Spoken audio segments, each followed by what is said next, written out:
The Mandalorian, Episode 5. No, Book of Boba Fett, Episode 5 review. Yeah. R5!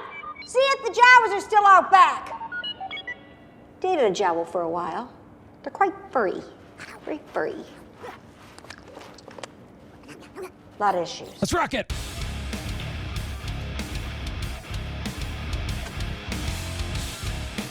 Welcome. It is time to talk about The Mandalorian. I'm sorry, I keep getting that one off. I'm sorry. Book of Boba Fett, Episode 5, man. We're going to be talking about today. I'm the real Brian. I'm Captain Influence. Captain, hello. How are you? Have you ever dated a female Jawa? I've never dated a male or female Jawa. You know, I wonder if Jawas have sex. I wonder if they are Aren't they asexual. I thought they were like not human type, like not organic. I thought they were kind of androidish like or something like that. Yeah, because they have those machine eyes, like C-3PO eyes, right? Yeah. But who knew they were furry, right? I mean, it never occurred to me. That actress, man. The first and only other time I've seen her was in Elf. She's the admin person, the front desk person. You know. Yeah. And you're like, oh. That's Amy Sedaris. You look like a Christmas card. Oh, you just made my day, or something like that. You know, I don't even know. She's a prolific comedian. She's been in stuff since the late '80s, I think, if not earlier. She had her own show in the late '80s or early '90s. I forget what it was called. She played this really weird lady. So what's up with the? Okay, is it writing? Is it the character writing? Is it her acting? What's going on? Because we've talked about this when it comes to The Mandalorian before, that I'm like, ooh, I liked her in Elf, and that's the only thing I've seen her in. But in The Mandalorian, I've been like, what? Is she bad? Is this like really bad acting? Or is she written weird? Her name's Pelly, and which I just learned. And Pelly. And I think it's the writing, because she's not a horrible actress. It's just that she's a very niche actress, and I don't know if Star Wars is the right niche for her. So, but I love Amy Sedaris. I just don't really like this character. Yeah, except this episode redeemed her a little bit. The whole Jawa thing was fantastic. So, yeah, and the fact that she now owns what famous droid from the Star Wars universe, Brian? Dude, is that BD-1 from Star Wars Jedi Fallen Order? Or is it just another model of BD-1? I don't know. Well, she said BD, and it looked and acted just like BD-1, and I want to believe, I just want to believe that it is BD-1, and that Cal is going to make his appearance somewhere in this universe. I just want to believe crazy? That. Dude. Wouldn't that be cool? Oh. We just talked about that the other day. So I know, and then BD shows up, and I'm like, okay. Come on, that's really funny cool. that you just mentioned that, and then BD shows up. So yeah, let's just say I was nerding out on how they made him work. I'm assuming he was CGI, but maybe not. I don't know. Maybe he's a real droid. But man, by the way, they've built some cool droids. There are some robotics places actually where I live that made their way down to some of the Starfests, Comic-Cons, all those conventions that they do for Star Wars and sci-fi and like Star Trek and that kind of thing. Really? And there was there were a bunch of R2 units, R5 units, and I mean, these guys, they're controlling them, with remote controls, but I mean, they did everything, and it made it actually look like there was a personality involved. It was really cool. So I have to believe that they could build a BD-1, controlling it, of course, and that it would be able to do that kind of thing. So I'm curious, was that an actual robot, or was that all CGI? I don't know, but either way, they really brought him to life perfectly.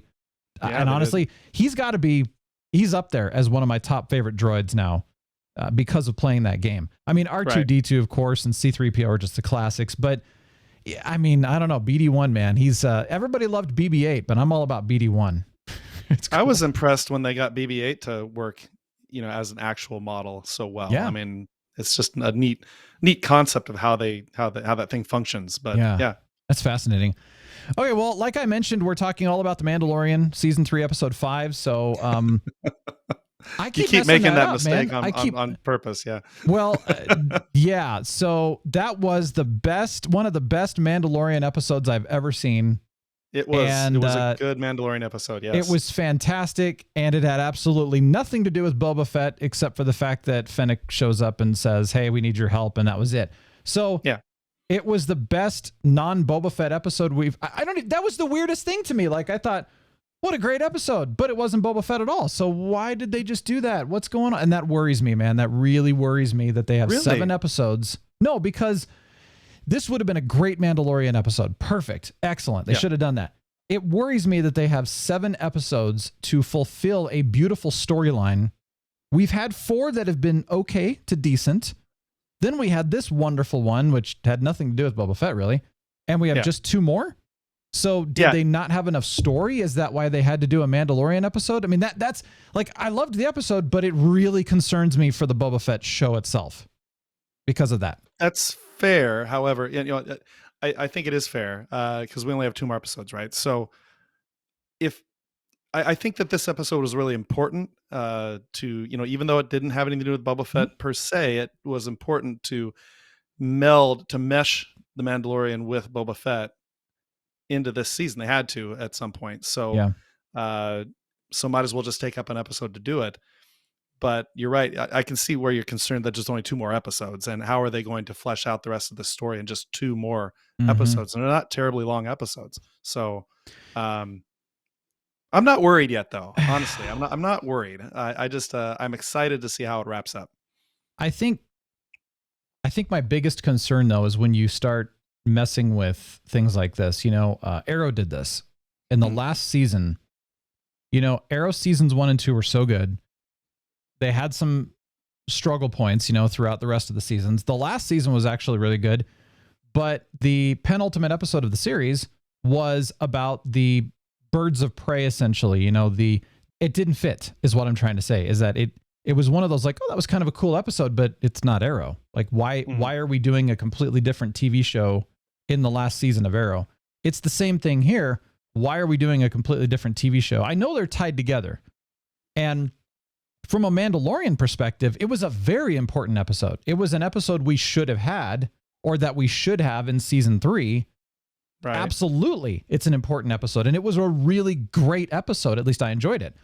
But why was it in Boba Fett? That's what I don't understand. I mean, I could understand them saying, hey, Mandalorian season 3 is now out at the same time as Boba Fett.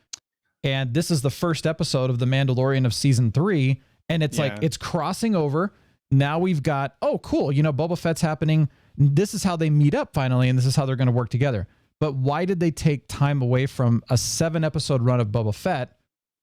Do 13 episodes. And I don't know, that just, or do a crossover, which it kind of was a crossover, but it wasn't. And it just, they did it. We have to hope for the best at this point. Overall though, what did you think? Well, I thought it was a great episode. I enjoyed the heck out of it. Again, so far, I mean, 5 episodes in, every episode of Boba Fett I've enjoyed.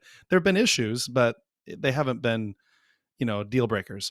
So I really, really enjoyed a few things about this, like the Mandalorian history that was revealed on the very first Star Wars Ring World. Hey, right? Halo. Hey, welcome Kind of back. like Halo. Yeah. I was sitting there going, well, that's Halo. And then I'm sitting here thinking, this is Halo Ring World, a little bit of a nod to some of the Mass Effect universe. And I'm like, woo, what a copy. Yeah. That was a Halo. And that's okay. I like it was cool, but it was weird. Sci-fi nerds love the concept of the Ring World. And it's just because it's such a neat concept. And Halo is the best iteration of that concept. Just because it has different biomes all the way across it. It's massive. This Halo was, it's pretty small. It just wasn't as big because it just wasn't as wide. So it was just like a city Halo. Yeah. But just that concept is just so cool that you can rotate a world like that and see the entire world all the way up above you and back behind you and whatnot. So I really liked that. I was impressed with the explosions. I know this seems trite, but the explosions that they had during that scene with the TIE bombers and it looked like a nuclear war. It was really cool. It looked more epic than a lot of Star Wars explosions have ever looked. I guess I could put it. And it reminded me a lot of the Terminator. I'm sure it reminded other people of that as well. The killer droids and the probe droids were all hovering and killing survivors, and that totally reminded me of Terminator as well. And that was just such a cool scene, by the way. Yeah, haunting, very cool scene. It was cool. Yeah. I really liked the whole thing with the Nubian fighter. Bigger than I thought they were. I forgot how big Nubian fighters were. But and that whole A-Team sequence where he and Peli Moto, Amy Sedaris's character, are cobbling that ship together, and getting parts that they don't know where they came from. Hot parts from the Jawas. That whole scene was very fun for me. And then his test flight of the Nubian fighter and the 2 X-wings that stop him, and he's like, "Am I doing something wrong, officer?" It's just kind of a funny sequence. But yeah, I mean, just all that stuff was great. The things I didn't like about the episode was the dark saber. What did you think about the dark saber? I mean, I know it was Moff Gideon's saber, but it looked different when Moff Gideon had it for some reason. I feel like. Oh, I liked it. They didn't change it. I thought it was great. I didn't have any problem with it. It's intended to look kind of bizarre just because it's supposed to be a black. So by the way, let's talk about that really quickly. Tar Vizsla of House Vizsla created the saber because he didn't like the traditional lightsaber hilt, couldn't fight with that. And so he took that kind of, the style that we saw. It was based on a sword that he used and loved. And so as a result, he used, now this is kind of fun in the Star Wars lore, if you're familiar with this kind of stuff. You're going to use a naturally formated formula. Just go with it. I like it. Formated. A naturally occurring crystal, kyber crystal, that's going to power your lightsaber. And of course, depending on the crystal color, that's what gives it the color of your blade and stuff.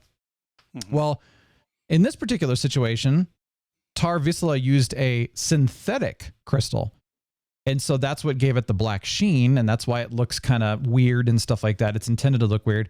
The other thing, and this is something that you're going to recognize from Kylo Ren's lightsaber, is that because Tar, in this particular situation, was not able to replicate the natural geological process of crystal formation with a natural kyber crystal, the Darksaber's blade was therefore unstable, just like Kylo Ren's unstable saber. It's got that flickering and that kind of thing. Crackling, Yeah, so that's kind of the background of that.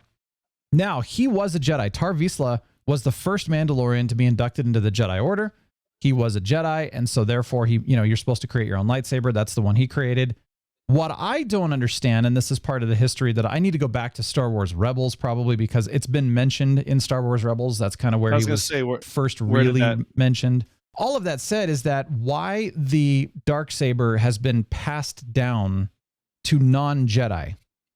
I don't understand that, because, and this is something that I know is a bit of a complaint with Star Wars fans right now, is that really lightsabers are for Jedis or for Force sensitives. Tar Vizsla was a Jedi. Why are non-Jedis now holding the Darksaber? Well, because if you get it in trial by combat and you win the saber and you pass it down, and now you're in charge of Mandalore and stuff like that. That's the most obvious fall off the log answer you could possibly have. Why is there a question about that? Why are there fans that are wanting to know that question? Why is it of course allowed that this saber is to be in the hands of a non-Jedi? Allow? Who's stopping them if they win it in battle, or if they find it someplace? I'm wondering why this was. I'm wondering why this was part of a. Why is it okay to do that now? Just like, okay, cool, yeah, we're just gonna pass out lightsabers to anyone now. They're not doing that though. They're lightsabers that were, and again, this is all academic because it's all made up, but right, but it's fun. That's what makes this stuff fun. But I know I'm trying to equate it to a real life scenario. I mean, if a Jedi, all the Jedi that died in battle, where did their lightsabers go? Somebody didn't go gather that up and say, okay, I'm going to save these for more Jedi. That's just not realistic. There were hundreds of lightsabers at one time. They all were scattered to the winds, and so anybody and their dog has them because there are almost no Jedi left. That's the answer. Yeah.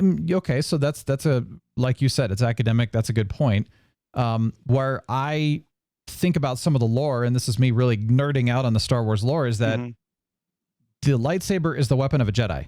Jedi are allowed and able to wield it in a way that non-Jedi can't because of the Force and, the training that they receive. Most people are going to chop their arms off.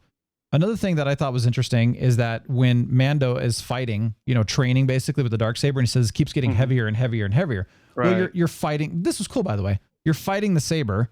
You're trying to use brute strength, to control this thing. And it's beyond that. It's almost like you have to open your mind to it. Well, that makes sense from a Jedi perspective, but Mandalorian's not a Jedi. So how does he do that?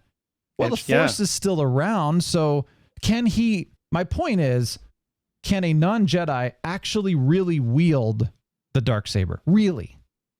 Okay. That's a fair question. That's more like, why are they just saying anyone can wield these kind of things? And I'm kind of like, really? So from a stance of like, anyone can have one, of course, but can anyone really wield one is what I'm trying to get at. Properly. Yeah. That's a good clarification. And I'm with you now. Yeah. But so Moff Gideon, see, one of the issues I had with the Darksaber in this episode was that it looked fake. I mean, just the CG of it looked fake for some reason. Whereas when Moff Gideon had it, I didn't have any problems with it. So something changed. And it wasn't just that he was wielding it like this, like a child yielding a claymore, like you just couldn't hold it. Yeah. It was because of that whole thing you just explained.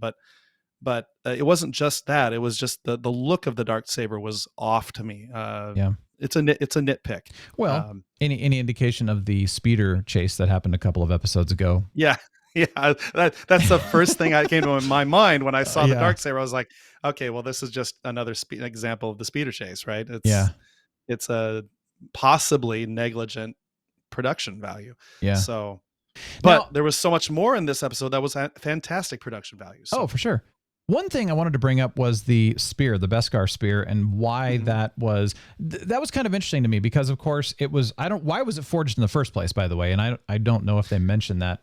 They don't. In the Mandalorian. I don't think. I'm not sure. So then, of course, he gets it, and he's using it, and of course, it's amazing. It actually goes up against a lightsaber, but because it's Beskar, it can also pierce Beskar armor, which makes sense. So actually, it's a weakness. Like you're carrying around something that can kill you if somebody gets their hands on it. Okay, that makes sense. It's a danger to other Mandalorians. Yeah, so that does make sense. But then it's like, the Darksaber is actually significantly more elegant and far better for you to carry. Oh, but now you're going to get challenged. You might lose it, and you took your helmet off, so you're not a Mandalorian anymore. So that part we was just weird. Screwed you over. Now you don't have your spear, and now you don't even have your Mandalorian. And but he took the saber and walked away anyway. And I was like, wait, so they let him walk out. No, I think he won it, and he walked out with the saber, and he didn't seem that distraught about not becoming. I mean. He is the Mandalorian. Mandalorian is his like religion, right? And yes, he screwed up, and he didn't lie to that lady. And I mean, if I were him, I'd be like, no, because what she doesn't know isn't going to hurt her. Yeah. But he has that refined sense of honor, so he told the truth, and. So she's like, okay, you're no longer Mandalorian because that's not the way. And he's like, okay. And then he takes his Darksaber and leaves. Go home. Right. It was a very odd sequence. It really was too, because first of all, you and I have talked about this with the Mandalorian, but I was just kind of like, why are you taking your saber off, dude? Or your helmet off, dude? Like, come on, man. Don't take your helmet off. He kept taking it off, and then he took it off at the end. I'm like, why did you do that? You just showed everybody. Like, what are you doing? It was so weird. I'm like, why are you doing this? We talked about this. We were kind of like, no. And then, of course, with Mandalorian, he can't keep his helmet on. So I'm like, I don't know what's going on anymore, but maybe just nobody wants to have their helmets on anymore. Come on. Anyway, so all that being said, that was too bad. Now this was the other thing that got me. This is okay. I guess if I'm going to nitpick this, yes, the whole. Go for it. You're going to challenge. You're going to fight me. I want the saber from you. Okay. That's kind of weird. It was his ancestors. So that's why he challenged him, because it's like, hey, you got my ancestor's saber. I want it back. I get it. I'll challenge you for it. Guy's kind of a dick though, but whatever. So there's that. They challenge each other. The guy clearly wins and grabs the saber, and then Mando does something to now all of a sudden he wins, but then it's a whole, hey, you removed your helmet, you didn't. Okay, whatever, you're weird. Right. You're not a Mandalorian anymore. So, oh my gosh, I'm so sorry. Forgive me. What can I do to atone for this? Well, you can go to the mines under Mandalore. Well, how do you get there? They're buried. I don't know, blah, blah, blah. Okay, I'm going to Tatooine. I'm going to go see Grogu. He'll know. What? It was weird. I'm like, you need to go and atone for your... Okay. And then he flies to Tatooine, and I just went... And then it got better again. Like, it's not about that, but that whole scene, what did I miss from that scene? Did they delete, edit out some of the scene from on the cutting room floor or something? Like, what happened there? That was the weirdest thing to me, because the whole scene really made no sense.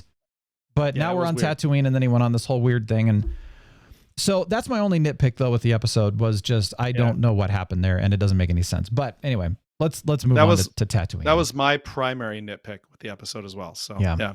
Oh, I forgot to mention, though. You know how I've complained about the music periodically? Yeah. The what music, did you think when they showed Mandalorian for the first time in that thing? Well, that, I've already talked about that. What I loved, though, was when they were going back to what you were saying about when the Empire was destroying Mandalore and they showed that whole scene, that sequence and everything. Yeah. The music there was beautiful. I just wanted to say, good job. Cool. Yeah. All right, moving on. So, yes, the Nubian fighter, you brought that up. So when first of all, I'm thinking like, I don't know what's under that thing, but it looks pretty small. And then like when she pulls the thing off, I'm like, seriously, a Nubian fighter? Like of all things, like what? Oh my gosh. And then she talks about dating the Jawa stuff. And I thought that was hilarious. But did you notice that she brought the pikes into the conversation very, very briefly? She mentioned pikes. The Jawas stole something from underneath a pike transport. A spice transport or something like that. So that was brought up at that time. What were you thinking specifically? Nothing. Just, that they're trying to tie in the conversation a little bit, which is interesting. Okay. Right. So then, by the way, I like Nubian fighters. I just thought it was really funny. And I'm thinking this is a really old fighter. They did a good job for that. And actually what was funny, the way they remade it kind of makes it sound kind of old, but I like how it's a modified engine. You talked about this as well. It was a hot rod. Yeah, it was. What I think is amazing, though, is that, okay, cool. It's fast. It's maneuverable. It's got weapons, but no place to sleep or pee. So I don't know. That's pretty cool either way, as long as you don't have to go. But those fighters have a catheter built in. It's okay. Oh, there you go. That's a good idea. Yeah, good point. Little tube. They can't poop, though. No poop. Well, I don't know if it's like the lazy boys in Idiocracy that might be able to. I don't know. A flush on it, yeah. So go away, I'm flying. Yeah, X-Wing guys come up, pull over, go away, I'm flying. Flushed. Anyway, if you haven't seen Idiocracy, it's totally worth it. But I got to tell you, though, they did a good job with saying, oh, look, going to Beggar's Canyon. Went into Beggar's Canyon, scared the Womp Rat. I thought that was awesome. So nice little tie in there. But, dude, that thing, the way that they really kind of, beasted that thing, like full on beast mode Nubian fighter was pretty sweet, man. I mean, it was, that was really cool when he hit that sublight engine thing. And I was like, oh yeah, that was nice. Yeah. They're like, how did he jump? That wasn't a jump. That was a sublight engine. You know what's Do you want to report this? No, let's get back home. I still think it's really weird though, that some of those fighters could jump into hyperspace without needing the rings. I wonder why they did that. Like, what was the difference in the design? See, now this is me looking at like, what's the difference in the design? Why did Naboo, create that? They did obviously with Amidala's ship too. That old Jedi fighter that like Obi-Wan had the ring thing because it didn't have a hyperspace motivator. Exactly. But the newer fighters have hyperspace motivators built in. So yeah, the X-Wing. But then again, did the Nubian fighters have a jump? I bet they did. That's what she said. I wonder if that. Yeah. She said Nubian fighters could jump into hyperspace without the ring. Okay. So, but then again, you know what though? So the nice part about his Razor Crest is that he's got the space, he's got the storage. If he's collecting bounties, obviously he can put the people in carbonite and stuff like that. He has nothing in this. Can't even carry Grogu in it. He's barely got his head banging against the actual cockpit canopy and stuff. So it's like, okay, that Grogu might not can't be mess with his crap anymore. Well, that's true. Grogu's going to sit in the droid slot, man. Yeah. But I'm just saying that the functionality of it doesn't make a lot of sense for his lifestyle as a bounty hunter. Yeah. At the same time, though, it's pretty cool. But I almost feel like what he needs the Nubian fighter and a larger ship that the Nubian fighter can dock in so that he can have all that. But I mean, he's got to have some give me some creds, man. Hey, you old piece of crap.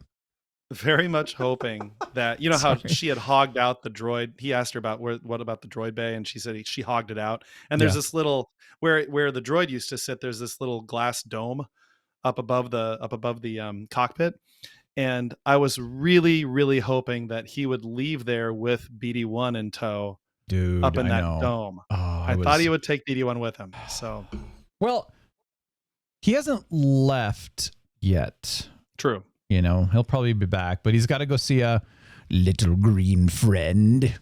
At least they didn't have that in this episode. They're putting it off again.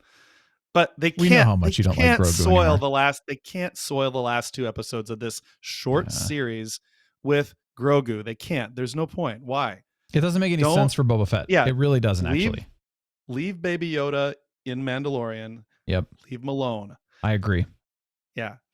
Well, I liked it overall. What I did think was really cool was that Bryce Dallas Howard directed it. Yes. Awesome. I noticed that. Ron Howard's daughter, and she's been in a ton of stuff. Holy cow, she's great. I love her. But I really was impressed. Nice job. The two nitpicks were what the heck happened with his not being a Mandalorian and, you know, going to Tatooine instead of the mines. What happened with that?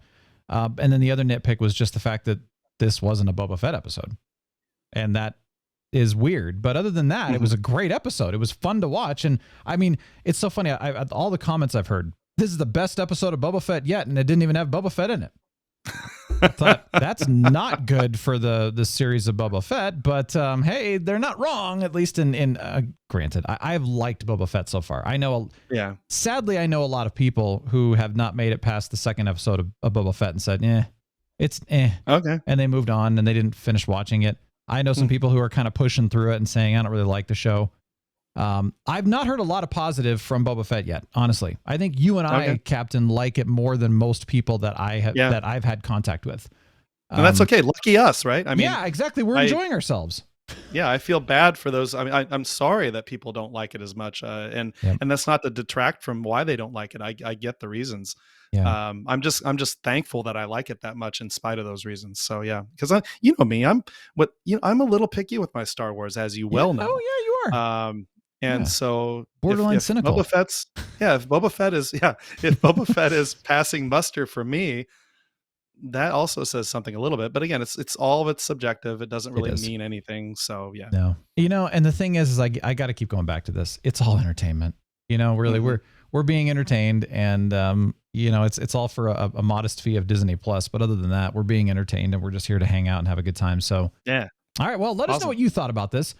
Do you agree with our thoughts? Do you disagree? Let me know, though, but I'd love to actually talk to you in the comments below, please. And if you haven't already, you know, consider checking out some of the other videos here on The Real Brian Show YouTube channel. It's really fun. We got a lot going on. But thank you for joining us, and we will come back with episode 6. We've got The Real Brian Show podcast episode, a whole video thing that's coming out tomorrow, so check that one out, too. And in the meantime, though, have a glorious rest of your day. We're signing off.